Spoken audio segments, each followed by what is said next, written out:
It takes a while to find the right path to get you back to living a happier life. And for me, that took finding the right people.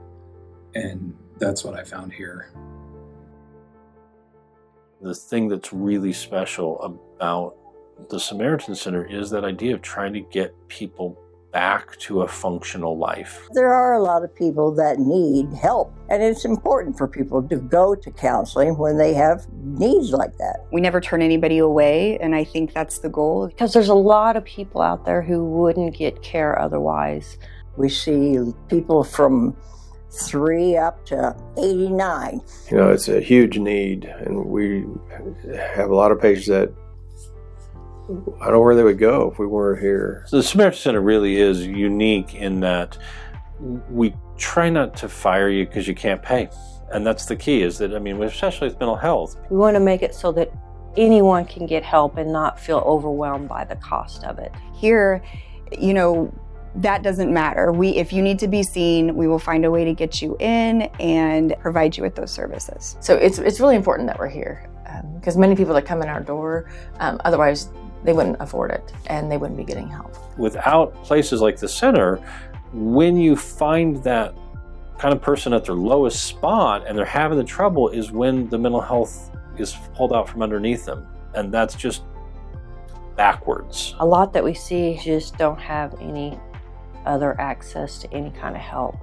And that's really important because of mental health and also with addiction, because sometimes they just feel like nobody cares, and at least this is someplace they can come. So we meet with them and talk with them, and they know that they can come here with no judgment and they feel safe to talk to us about things. The thing that differentiates the Samaritan Center from some other outpatient clinics is that we can really stay with that patient. I have been with Dr. Dura for about 4 years now. I have been on a lot of medications for depression, and they did not work for me.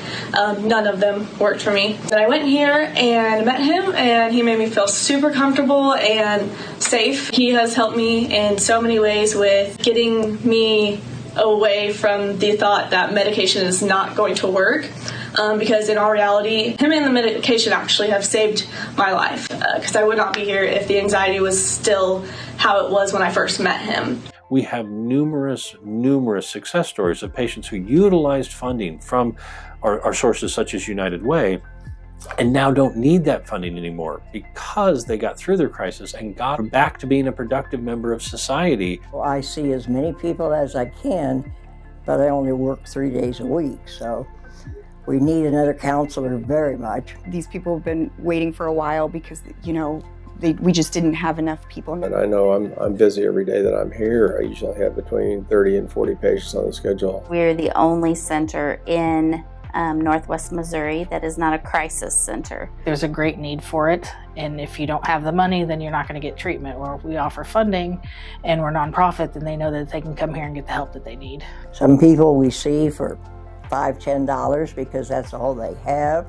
and that doesn't help keep the place open and pay all the salaries. More funding would allow us to provide more services like behavioral therapy for children who have autism. I think we would be able to expand our addiction program more. Be able to add more services like case management, helping people navigate the steps in recovery so they're not alone. I was by myself treating patients who needed a lot of other things that I couldn't provide. But now we have a peer support person and a social worker that can help them do that. So having the money for those type of issues expands my care almost tenfold. Well, now we have this new intern program in partnership with Missouri Western, and we're bringing more interns in, we're getting to see more people, and it's just been wonderful. The funding allows us to not need the funding. We're not trying to facilitate and maintain a system where people are dependent on it. If we had more money, we could pay maybe a little bit better, but we're doing it right now. We're a good place.